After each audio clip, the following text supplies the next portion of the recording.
I didn't get mad. I got legal. That night, wine in hand, staring at the faded ink on a document Mary had signed years ago, that thought was the only thing keeping me from screaming into a pillow. My name is Sierra. I'm 38, a single mom, and for most of my life, I've been the family's quiet workhorse, the one who always showed up, always helped, always cleaned up the mess. Today, the mess felt different. It felt personal. Before I continue, comment your country or city. I love seeing where my stories land. The barbecue had been in full swing when we arrived, the kind of chaotic family gathering that always felt more like an obligation than a celebration. My mother, Mary, 65, and still obsessed with appearances, had orchestrated it, as always. The air hung thick with the smell of grilled burgers and cheap lighter fluid, punctuated by the shrieks of cousins playing tag. I'd brought my usual contribution, a massive potato salad and a fruit platter, and immediately set about helping my mom arrange the spread. It was always like that. I was the helper, never quite the guest of honor. My older brothers, Alan, 42, and Levi, 40, were already settled in the shade, beers in hand, holding court. Alan, the golden boy, successful in tech, was regaling everyone with stories of his latest venture, while Levi, 40, a partner in a landscaping firm, nodded along his usual quiet self. My boys, Gavin, 13, and Nolan, 10, were trying to blend in, chasing their cousins around the sprawling backyard. Gavin, my sensitive, observant one, kept glancing back at me, as if checking for reassurance. Nolan, more oblivious, was just happy to be running free. I watched them, a familiar ache in my chest. They were my world, my entire focus since my divorce 5 years ago.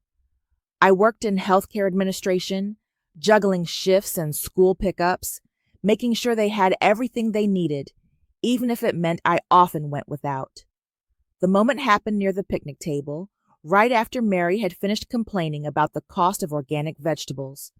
My aunt, Mary's sister, had made some offhand comment about family heirlooms and who would get what. Mary, 65, waved a dismissive hand. "Oh, don't worry about that. It's all sorted. Alan and Levi know what's what." She paused, then chuckled, a brittle sound that grated on my nerves.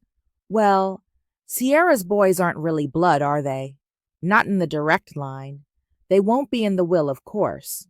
The words were meant as a joke, I suppose, a light-hearted dismissal, but they landed like a punch. I was standing right there, a bowl of chips in my hand, and I felt the air leave my lungs. My eyes flicked to Gavin. He'd been laughing a second before, but his smile vanished, replaced by a tight, unreadable expression. His gaze dropped to his shoes. Nolan was still running, oblivious, thank God. I didn't say a word.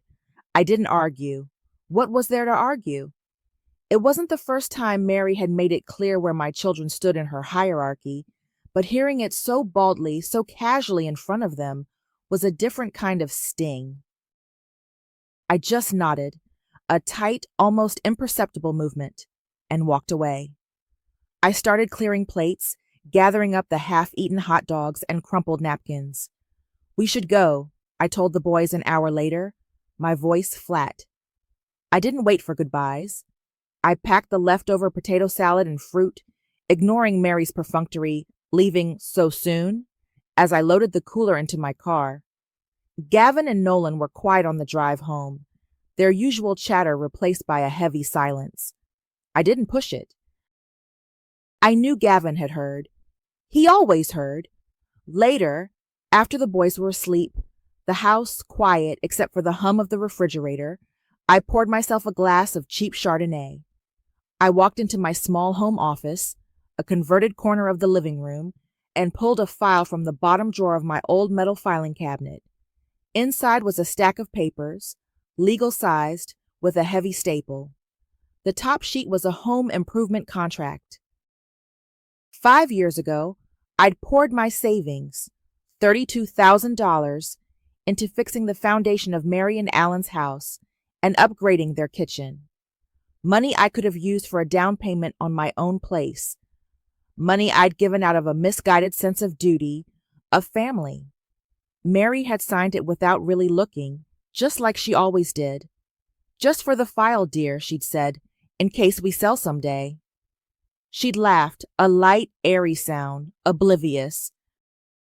Now, as I reread the clauses, my finger tracing the lines of legal jargon, I felt a cold, clear resolve settle over me. The joke about the will, about my boys not being really blood, had snapped something inside me. It wasn't just about the money anymore. It was about respect. It was about my sons. I didn't get mad. I got legal. "Just for the file, dear," Mary had said, waving a dismissive hand. "In case we sell someday," she'd laughed, a light, airy sound, completely oblivious to the weight of the document she was signing. That was 5 years ago. I was 33 then, reeling from my divorce, trying to figure out how to raise 2 young boys on my own. Gavin was 8, Nolan was 5. My world felt like it had been turned upside down, but my parents' house, the one I'd grown up in, was a constant. Or so I thought. The foundation of their house had been shifting for years, causing cracks in the walls, uneven floors, and the kitchen, bless its heart, was a relic from the 70s. Mary had complained endlessly, but money was always tight for them, despite Alan's success. I'd just received a modest settlement from my divorce. Not enough to buy a house in this market, but enough to make a real difference somewhere. My brothers, Alan and Levi, had offered platitudes, but no actual help. I, the dutiful daughter, stepped up. I'd spent weeks researching contractors, getting bids, making sure every penny counted. $32,000. It was everything I had, every last cent of my settlement. I'd convinced myself it was an investment in my family, a way to secure a place for my boys to visit, a legacy. The contractor, a stickler for paperwork, insisted on a formal home improvement contract, detailing the work, the cost, and the agreement for repayment if the house were ever sold. I'd explained it to Mary, but she just skimmed it, her eyes already glazing over. "Oh, Sierra, you're so good with all this paperwork. Just tell me where to sign." I'd made sure she signed every page, initialed every amendment. It wasn't about distrust then. It was about being thorough. I'd even had a clause added about my right to file a lien if the terms weren't met, a standard protection the contractor recommended. Mary had barely glanced at it. "Whatever you think is best, dear." She trusted me blindly, or perhaps she simply hadn't cared enough to read. Now, 5 years later, sitting in my quiet living room, the wine glass cold in my hand, that contract felt like a lifeline. The memory of Gavin's face at the barbecue, the way his shoulders slumped when Mary dismissed him, burned in my mind.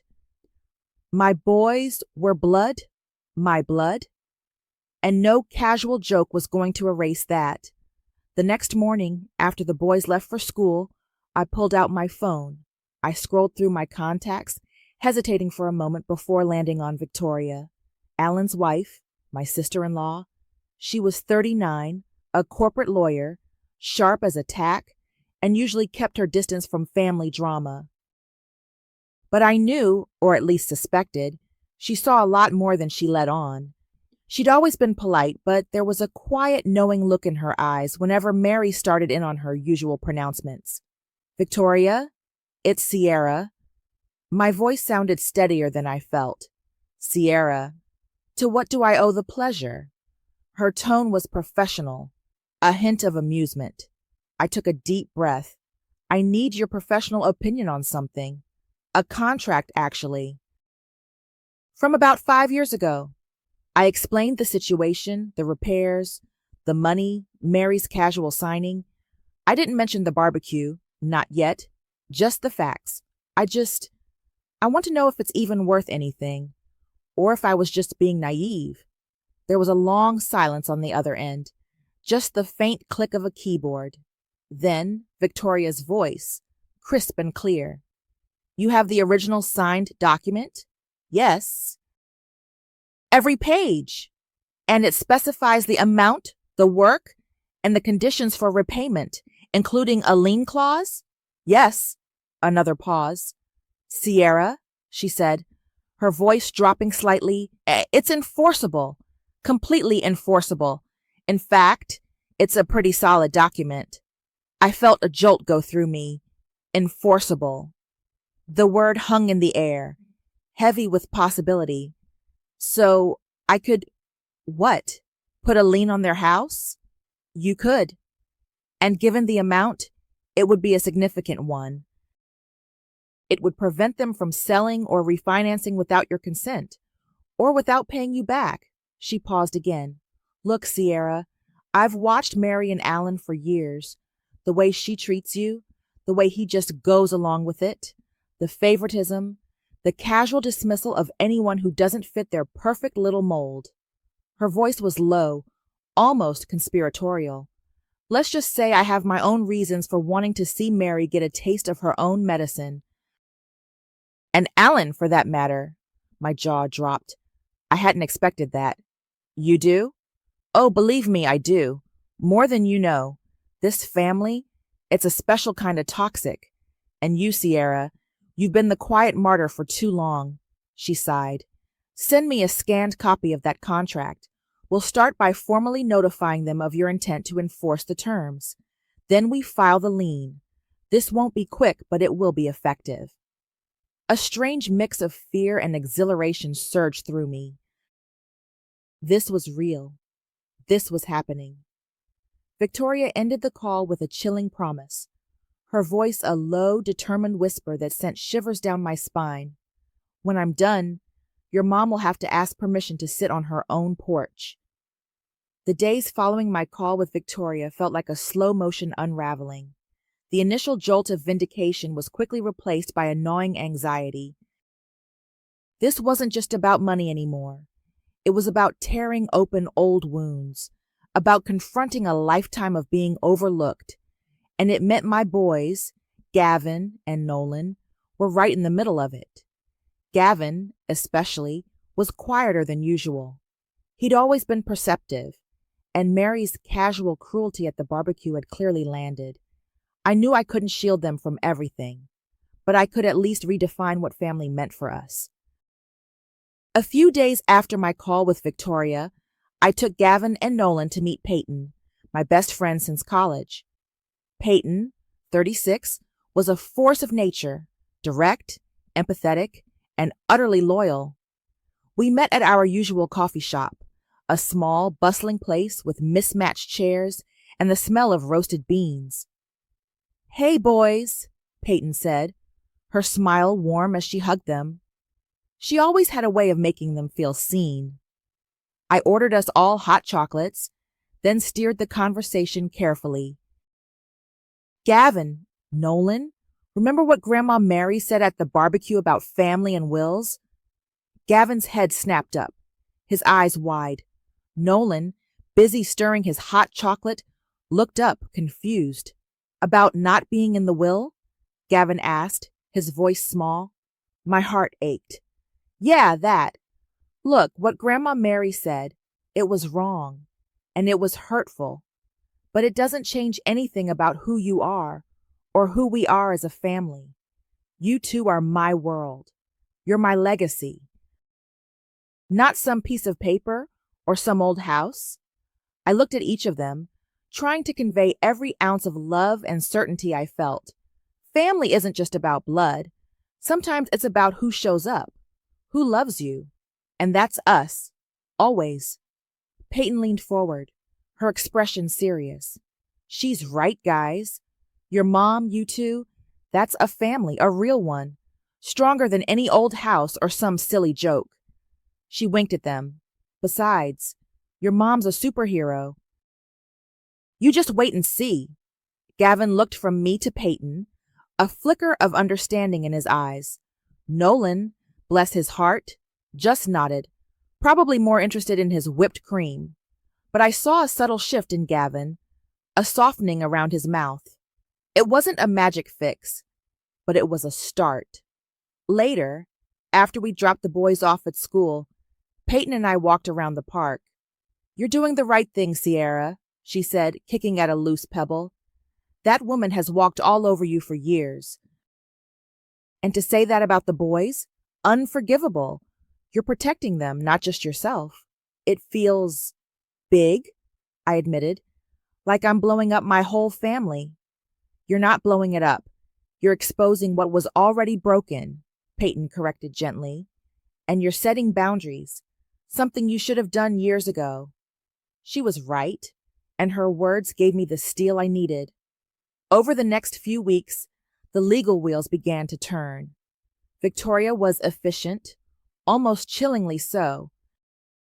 I'd scanned and emailed her the contract, and she'd immediately started drafting the formal notice of intent to enforce the lien.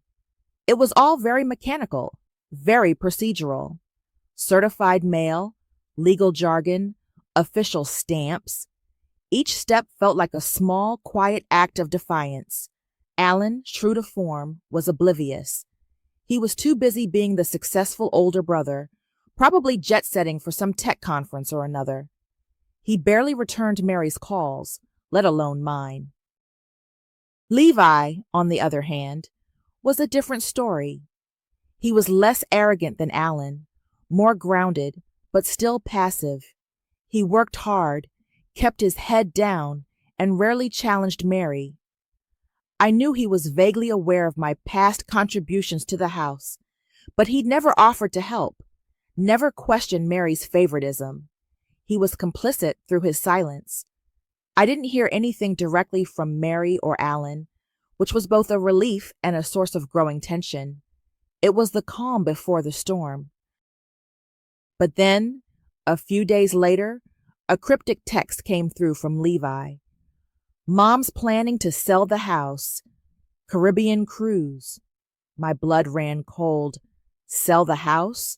The house I'd poured my life savings into? The house Mary had just declared my children had no claim to? The house she was now planning to liquidate for a luxury vacation? I stared at the text, the words burning into my eyes. My grip tightened on my phone. "Not on my dime," I whispered to myself, the words of fierce, quiet promise.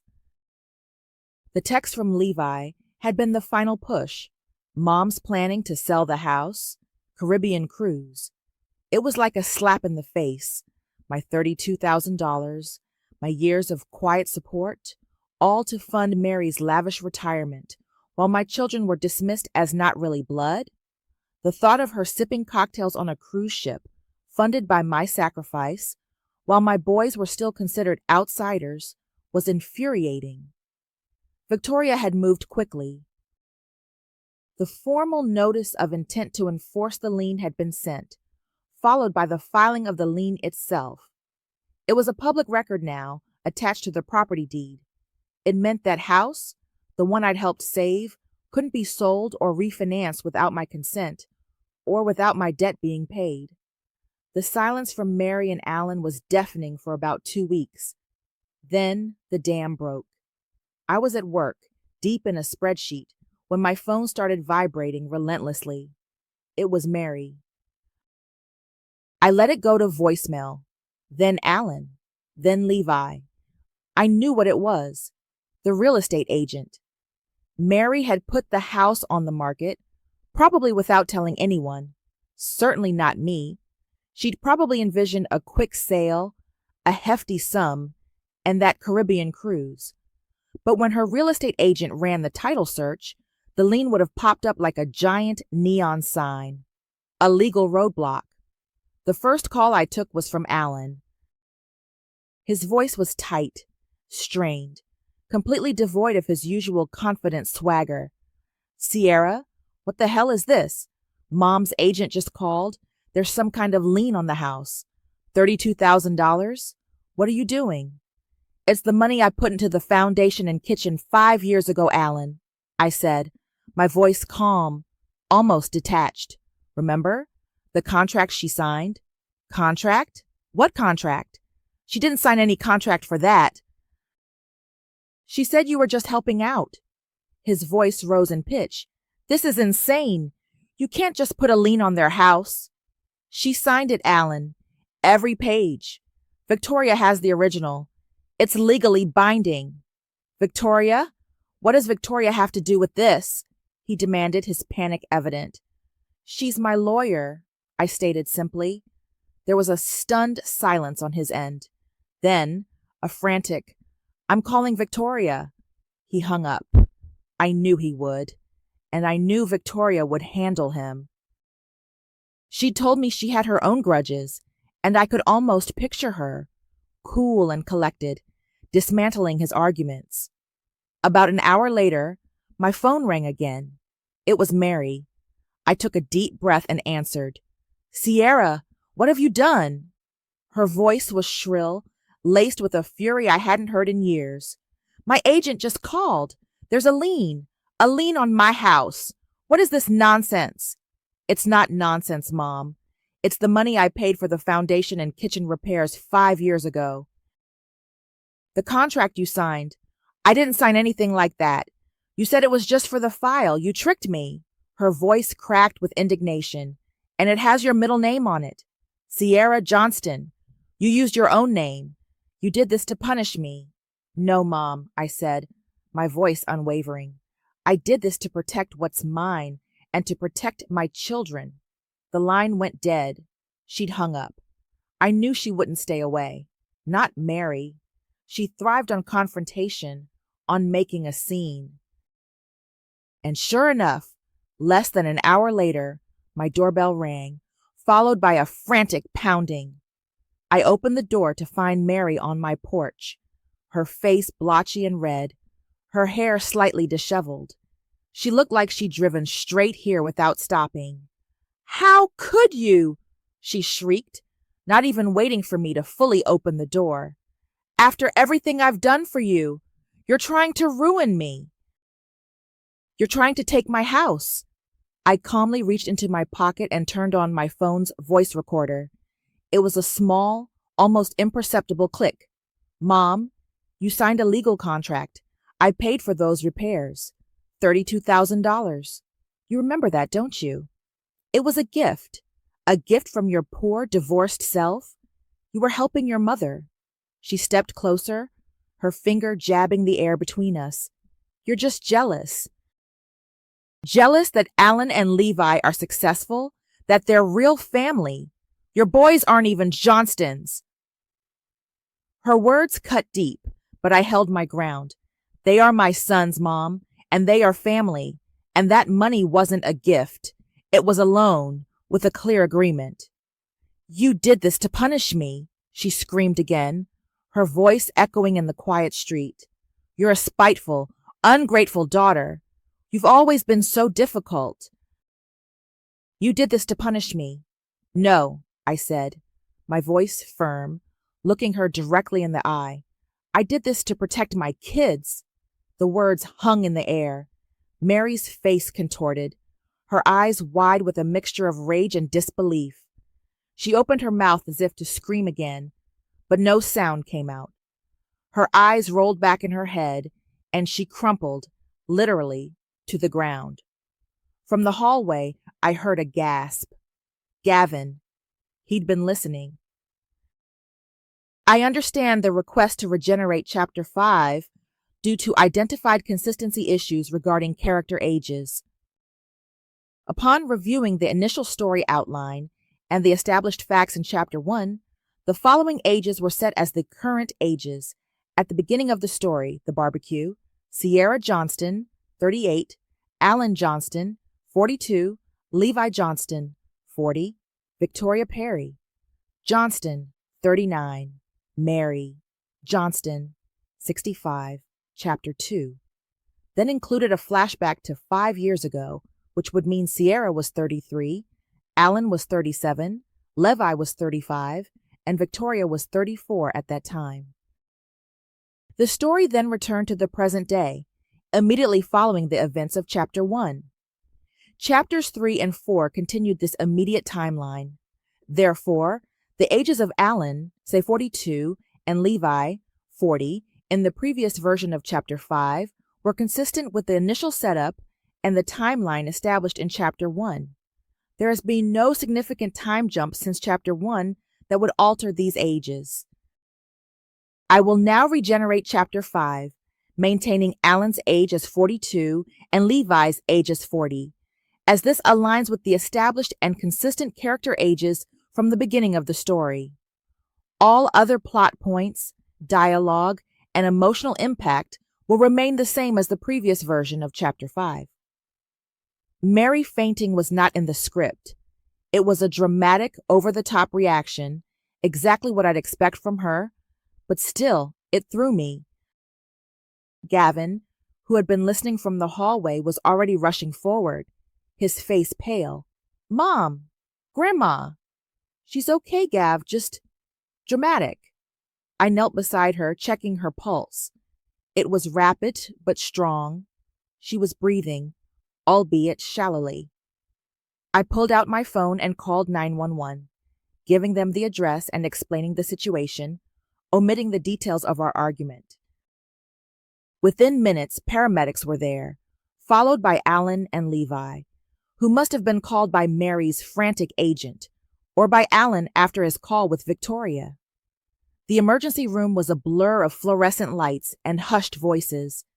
Mary was conscious now, but still weak, her face a mask of indignation and exhaustion. The doctors confirmed it was likely a vasovagal syncope, a fainting spell triggered by emotional distress. Basically, she'd thrown such a fit, her body had decided to shut down. Alan, 42, was pacing the waiting room like a caged tiger, his usual composure completely gone. Victoria, 39, stood by the window, her arms crossed, a cool, almost detached expression on her face.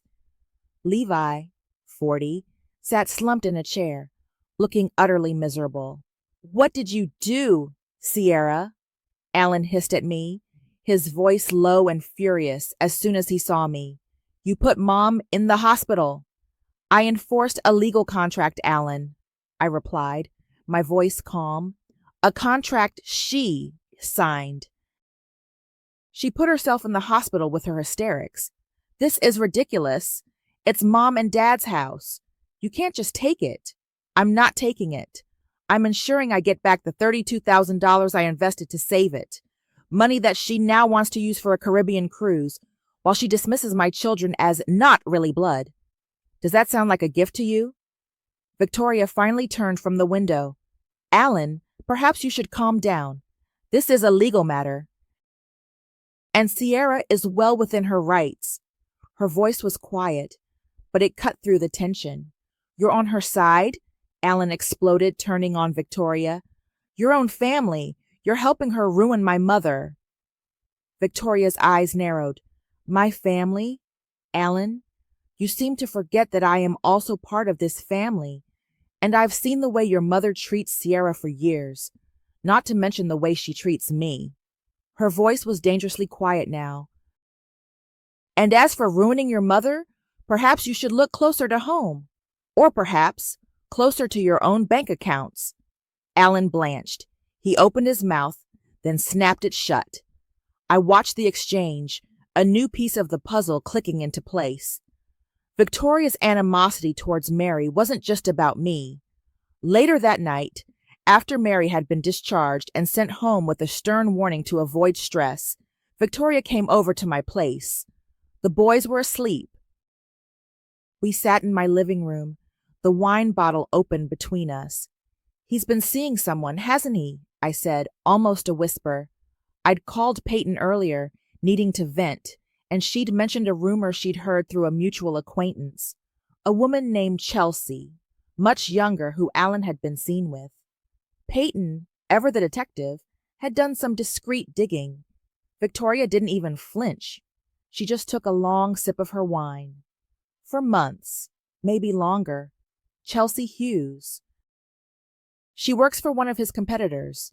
He's been blaming our marital problems on my work hours, on my coldness. Typical Alan. Her voice was flat, devoid of emotion, but her eyes held a deep, simmering anger. He's been funneling money, too, hiding assets.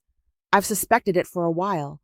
He's been very secretive with his finances lately, and Mary's been helping him, I think, moving money around, gifting him funds, probably to keep it out of my reach. My jaw dropped. Mary's involved? Oh, Mary's always involved when it benefits Alan. She's probably thrilled he's found a nicer woman, one who isn't a high-powered lawyer like me. Victoria gave a mirthless laugh. This changes things. If they've been hiding marital assets, that's a whole different ballgame. I can subpoena bank records. I can prove they've been colluding. She looked at me, a glint in her eye. This lean, Sierra, it's just the beginning. It's the leverage we needed. The next day, Levy called me. He sounded tired, resigned. Mom's really upset, Sierra. She thinks you're trying to take everything. I'm trying to get back what's mine, Levi. What she promised to repay. What she signed for. There was a long silence. Then, Levi's voice, softer than I'd ever heard it. You're not crazy, Sierra. She always treated you like a failure, 'cause you reminded her how she settled, how she didn't get the life she wanted. You were too independent, too strong. And the boys? They're a constant reminder that you built your own family outside of her control. He sighed. I should have said something years ago. I don't know. It was easier to stay quiet. His words, a quiet admission of complicity and regret, hit me harder than any of Mary's screams. It was the first time Levi had ever acknowledged the favoritism, the underlying dynamics. It was a small crack in his wall of silence. As if the universe was conspiring, Victoria called me back later that day. She'd been reviewing the old paperwork again, the original contract, and had found something I'd completely overlooked, a surprise clause. Buried deep in the legalese, a provision that, under certain conditions, including non-payment of the lien and the property owner's inability to clear the debt, allowed for a quiet title action. It meant that if Mary couldn't pay and the lien remained, I could petition the court to transfer the full titling ability of the property to me. It wasn't just about getting my money back anymore. It was about ownership, the quiet title action. The words Victoria had spoken resonated in my mind long after our call ended. It was a legal maneuver I hadn't even known existed, a way for me to not just reclaim my money, but to fully claim the house itself. It felt monumental, almost unbelievable. But Victoria, with her cool, sharp mind, assured me it was entirely possible, given Mary's inability to pay the lien and the clear documentation. I kept my actions quiet, as Victoria advised. No more texts to Levi, no calls to Mary. Let the legal process unfold. But in a family like ours, silence rarely meant peace. Word, as it always does, began to spread. The extended family, usually so quick to rally around Mary, grew tense. Whispers followed me at the grocery store, averted gazes at school pickups.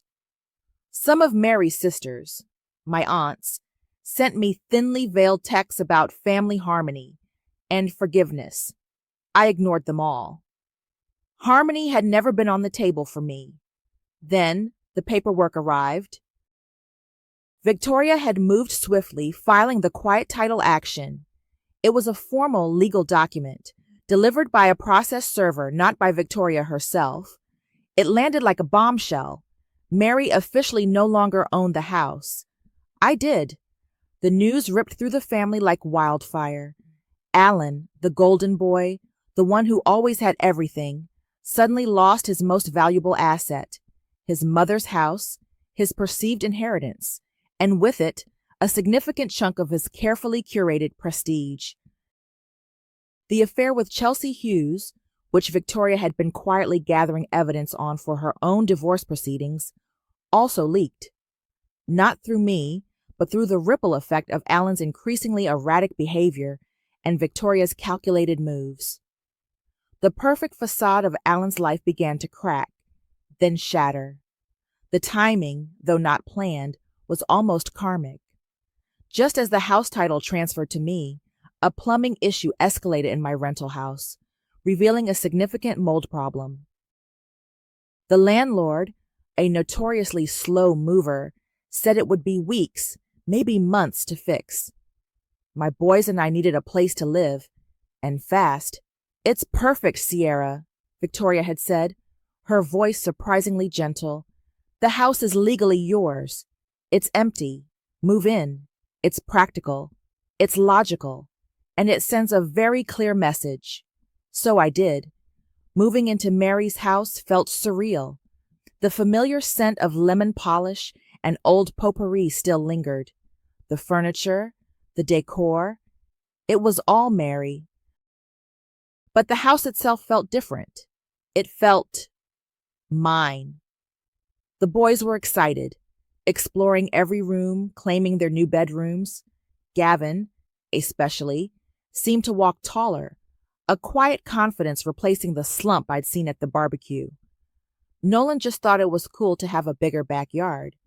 I didn't change much at first, just cleared out some of Mary's more personal items, packing them carefully into boxes for her to collect later. I wanted to make it clear this wasn't about spiteful destruction, but about reclaiming what was rightfully ours. Then, I planned a barbecue. It was a week after we'd moved in. The weather was perfect, the kind of warm, late summer evening that begged for a gathering. I sent out a simple text to the entire extended family, the same list Mary always used. "Family barbecue at the house next Saturday. Come celebrate our new home." And then I added the hook. The line that would define who truly belonged. "You can come, but only if you think my kids count as family." The day of the barbecue dawned bright and clear, almost mockingly perfect. My text had sent shockwaves, I knew it. The silence that followed was louder than any argument, but to my surprise, and perhaps to the family's collective shame, they showed up, wary, silenced. The backyard, once Mary's domain, was now mine. I'd set up the grill, arranged the picnic tables, and put out the same potato salad I always brought, along with a few new dishes. Gavin and Nolan, excited by the prospect of a party in their new house, were already running around with their cousins, their laughter echoing through the yard. Alan arrived first, alone. He looked diminished. His usual tailored shirt was slightly rumpled, his hair a little less perfect. He avoided my gaze, his eyes darting around the yard as if searching for an escape route. He mumbled a quick, "Hey, Sierra," and then retreated to the far corner of the patio, pulling out his phone. The confident swagger was gone, replaced by a nervous twitch. The news of his affair had clearly taken its toll, and the loss of the house, the symbol of his birthright, had stripped him bare. Levi came next, carrying a bottle of expensive red wine. He looked uncomfortable, shifting his weight from foot to foot. "Hey, Sierra," he said, handing me the bottle. "Thought you might need this." His eyes met mine, a flicker of something, apology, regret, in their depths. "Boys look good," he added, nodding towards Gavin and Nolan, who were now trying to teach their younger cousins a complicated hand-clapping game. It was a small gesture, but it felt significant coming from him. Then Victoria arrived. She stepped out of her car, dressed impeccably as always, but without Alan. She walked straight towards me, a small, knowing smile playing on her lips. "Sierra," she said, her voice quiet, but her eyes sparkling. "Nice place you've got here." "Thanks for everything, Victoria," I murmured, genuinely. She just nodded. "Just doing my job." But her smile deepened, a shared victory between us. She went to chat with Levi, a surprisingly natural interaction, leaving Alan isolated in his corner. And then Mary. She arrived last, driven by one of her sisters, my Aunt Carol. Mary stepped out of the car wearing oversized designer sunglasses, even though the sun was already dipping below the trees. She looked pale, her lips pressed into a thin line. She didn't speak, didn't acknowledge me directly. She just walked past, her head held high, and found a chair in the shade, far from the main gathering. She sat stiffly, her hands clasped in her lap, like a statue. She didn't eat. She didn't even take off her sunglasses. She just sat there, silent, defeated. The matriarch stripped of her power, watching her kingdom from the sidelines. The air was thick with unspoken words, with years of resentment and new raw wounds. But beneath it, there was also a strange sense of peace. My boys were laughing, truly laughing, unburdened by the family's silent judgment. They were just kids playing in their home. When the food was ready, I stood by the grill, a plate in my hand. Everyone quieted, looking at me expectantly. Even Mary shifted slightly in her chair. I raised my plate. "I just want to say a few words," I began, my voice clear and steady, "to loyalty, to honesty, and to writing things down." I looked directly at Mary, then at Alan, then at Levi, and finally at Victoria, who gave me a subtle nod. "This house," I continued, sweeping my hand to encompass the backyard, the patio, the open doors of the kitchen, "it's a home. And it's a place where everyone who truly belongs truly counts, no matter what." My gaze lingered on Gavin and Nolan, who were now chasing a soccer ball across the lawn, their faces flushed with joy. Mary remained silent, her face hidden behind the dark lenses of her sunglasses, but I saw her head turn, just slightly, following the movements of my sons. Perhaps in that moment, she saw not just the boys she had dismissed, but the family she had lost. As the evening wore on, the tension eased slightly. The kids continued to play, oblivious to the undercurrents. The adults spoke in hushed tones, but the laughter of the children was louder. Later, as the last of the guests were leaving, I walked Mary to her sister's car. She still hadn't spoken a word to me directly. "You're always welcome here, Mom," I said, my voice soft but firm. "This is still your grandchildren's home." She paused, her hand on the car door, and finally, slowly, she took off her sunglasses. Her eyes, usually so sharp and critical, looked tired, defeated. She looked at me, then her gaze drifted past me, to the house, to the faint sounds of my boys still playing inside. "They just don't forget," I added, my voice barely a whisper. "Neither do I." I watched her get into the car. The house was quiet again, but it felt different. It felt like a foundation had been laid, not just in concrete, but in truth. On my mantel, a framed photo of Gavin and Nolan, smiling, stood proudly. The house was theirs now. The barbecue at the house wasn't a reconciliation. It was a demarcation line. And in the weeks and months that followed, the new boundaries solidified. Mary retreated into a silence deeper than any I'd ever seen from her. She didn't call, didn't text, didn't even send passive-aggressive messages through Aunt Carol.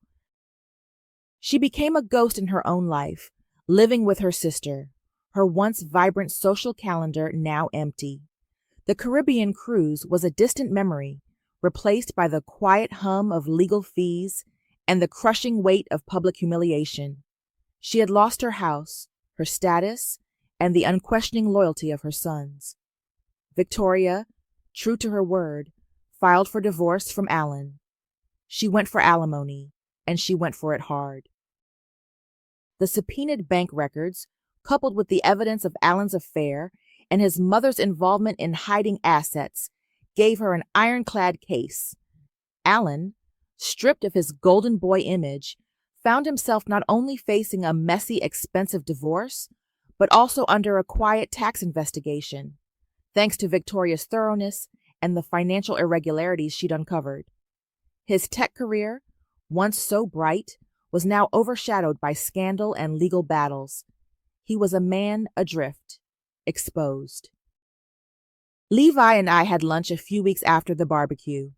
It was awkward at first, the kind of silence that stretches, heavy with unspoken history. He picked at his salad, avoiding my eyes.